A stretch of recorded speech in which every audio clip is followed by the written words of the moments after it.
Alright, hello and welcome everybody back to the video. I'm your SimCFI, which means I'm your flight instructor for any simulator purposes. If you have questions on Microsoft, DCS, or P3, please leave a comment down below and I'll be sure to answer them the best I can. In saying that, I fly this aircraft in real life, CRJ 900, so if you have questions on the CRJ, you can leave a question on down below on that as well. Or even how to become an airline pilot, I'll be sure to answer all those as well. So today we'll be covering how to execute and perform a go-around. Not necessarily the route that you're going to fly, however it's baked in there, but more of the procedure behind going around in the CRJ, because there's a lot of moving parts. But I'll try to make it as simple as possible. So let's jump into it and I'll see you guys on final.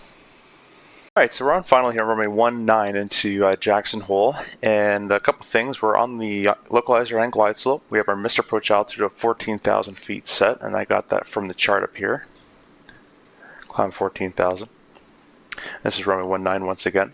And very quickly, before we go ahead and do the go around, I'm going to quickly do a very bad drawing for you and show you how easy it actually is to do a go around in the CRJ, although in the sim it's a bit harder with one person, you're kind of going all over the place, but the sequence of events is something you've seen before.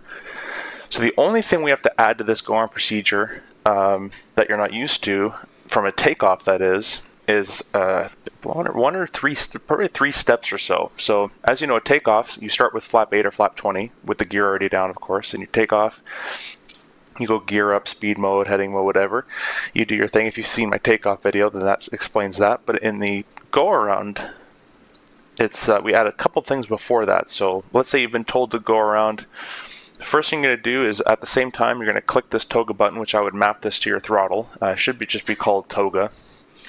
So you're going to map that button, click that, and advance the thrust levers into the toga detent. So 1, 2, click, 1, 2, into toga detent. This does 2 things. The button will give you go around for the flight directors. It should also sequence the FMS into the go around mode, which the Aerosoft one may not do all the time, but it should sequence the FMS into go around mode.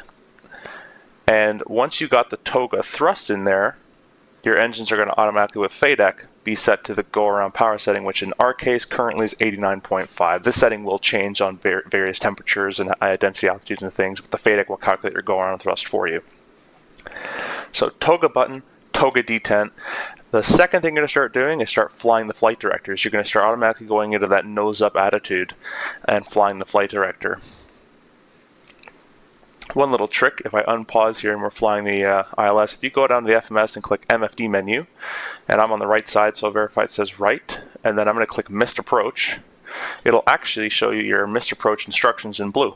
So you have them there if you want them there. Some people like them, some people don't. I'm going to go back to the pause situation. So toga button, toga thrust, start pulling up to the flight director, get away from the ground. And the second thing you're going to watch out for is you're going to want to make sure you're going above your VREF speed, which in this case today 132. So I should actually bug a couple knots less here. There we go. We don't do the +5 thing in the RJ unless there's wind. If there's let's say if it's wind gusting 10, we'll add half the gust factor, which in that case would be 5. But if it's gusting 20, we would add 10 knots onto the approach speed. So we don't add any speed unless there's a wind variant. The VREF speed already counts for a lot of additives and is already very fast enough. So either way, toga button, toga thrust, pull up. You're going to want to go ahead and once you're above, in this case VREF is 132, once you're above your VREF speed and you're in a positive acceleration trend, which means you see a purple, I can show you here by accelerating, that purple line, that purple trend line. If you're above your VREF and you have that line, you're going to go flap 8. So all the way from 45 all the way to 8. And what you went ahead and did there is basically you're in a takeoff configuration now. So you have the thrust and toga mode, your gear is down, your flaps are at 8, and you're climbing away at roughly the 140s, 150s range. And then it becomes a normal takeoff, which you've seen many times in my videos. I have a takeoff video. You can go watch that on how to perform a takeoff. But then it's going to be your normal, up here, speed mode, verify it's changed to climb, heading mode, and I'll show you why heading, and that's because we're in green needles, so we can't click nav. That's the last thing we're going to change, is we're in green needles for this ILS approach. We're going to have to switch to nav mode once we get the autopilot on. So I'll walk through it all now that you have the first little bit that's different. It's toga button, toga thrust. Pitch up for the flight director. Notice when we're VREF with a positive speed trend, flap 8. Positive rate of climb away from the ground, gear up. Speed mode, heading mode. Once we've reached 600 feet on the radar altimeter above ground and we're climbing away, we can engage the autopilot. Once the autopilot's on, we'll go white needles, which is the nav source here. It's always white out. So if I want to get this needle to green, inwards, if I scroll towards myself on the mouse, scrolling this way is green, and scrolling that way, white. Oh, I know you're seeing the needle there. If you're scrolling this way, it's green, and if you're scrolling towards the window, it's we call it white out. So white mode is to out. That's white out, and that's green. So through 600 feet, engage the autopilot. We'll go white needles on the right side. You'll have to go here and white needles on the left side.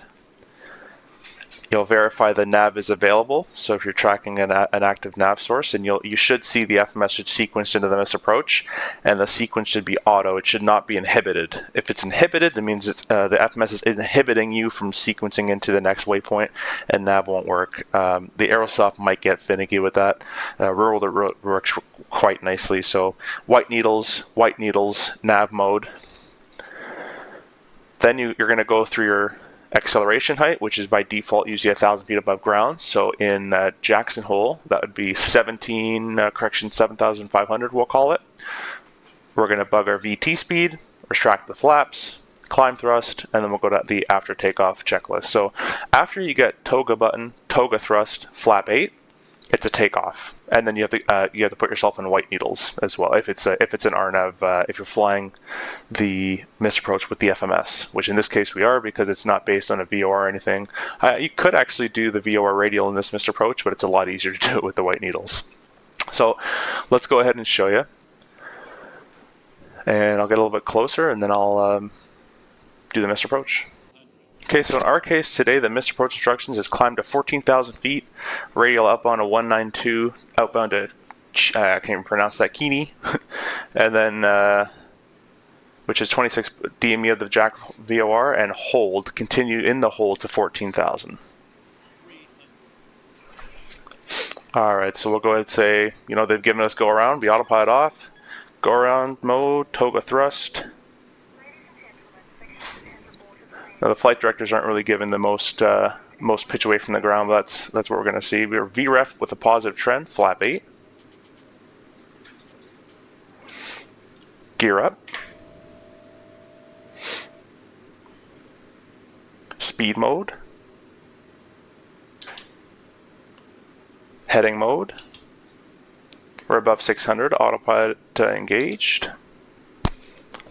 And we'll go white needles. White needles, nav, FMS2 is captured. We're above the 1,000 feet above ground. We'll select VT. V2 plus 12, flap 1. VT minus 15, flap 0. I'll actually wait a little bit. Let's get a bit more inside the zone, flap 0. Okay, the flaps are 0. We'll get to VT to VT plus 10 area. And what should have happened is that actually should have turned white. That line would have went to white. But it is flying it, but it would have went to white. All right, there's the VT there. And climb thrust. And we're going to get a cabin alt warning just because I did some slewing around and it didn't like that. So either way, and now we're on our way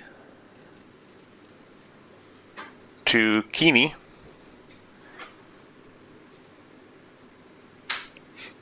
and it'll be set up for the hold. You can see it says hold at, and should have put 205. Again, I just spawned in, so the pressurization didn't have time to, because we're in high density altitudes, they didn't have time to depressurize and then repressurize, and I didn't really do a full approach setup. I'm just showing you the procedure for today.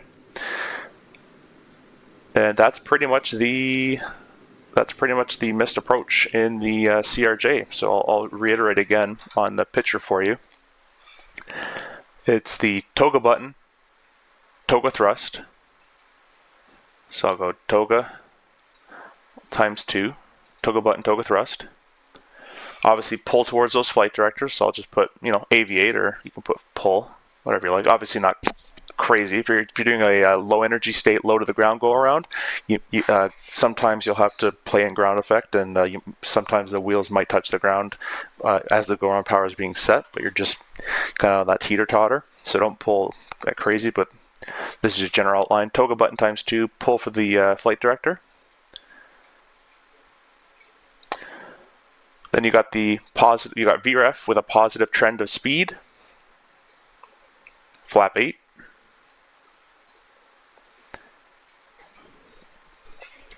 Next, positive rate. Gear up.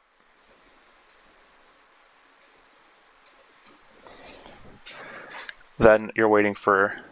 Actually, you're not waiting. You're going speed mode / heading mode. If it's an ILS, you can go straight into nav if you're flying a RNAV approach, because you're already in white needles. But if you click nav in green, it's just going to give you low armed, which won't work for you.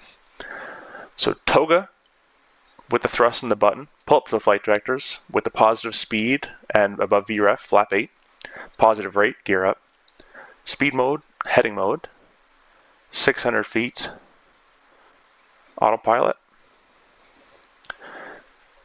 Then white needles on FO side and the seat beat, and the I'll put F /C for F and captain.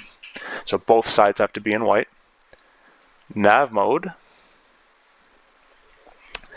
Then once you're 1,000 feet above ground, this is a default. Some airports are different, but for the most part, 1,000 feet AGL. You're going to accelerate. Make that G a bit better. So you're going to select VT because you're already in that climb mode. So you're going to scroll the knob up to VT. Then you're going to start retracting the flaps. And so I'll put flaps. You go through 8 to 1, 1 to 0. And then climb thrust. Lastly, the after takeoff checklist. You basically run the same thing you would do. That's, with my terrible writing, that's the entire go-around procedure. After you do this, I'll put it in red. It's completely the same as a takeoff. The exact same thing. The only difference is most times you're taking off in white needles to start with. However, there are some departures you take off in green needles and have to switch to FMS white in the air. So you can argue that after you've done this, this is all standard takeoff item stuff. So I'll link my takeoff video down below. You should definitely learn that before you learn this. But hopefully this has made it easier for you to do a go around in the CRJ. Toga button, toga thrust, pull up for the flight director, positive speed, flap 8, gear up with the positive rate, speed mode, heading mode, engage autopilot at 600 feet, white needles on both sides, nav available with the nav mode, above 1,000 feet, select VT, start accelerating, flap retraction, climb thrust when the flaps are up and you've reached VT, and the after takeoff checklist. Okay, so hope this helps. I'll see you guys in the next video.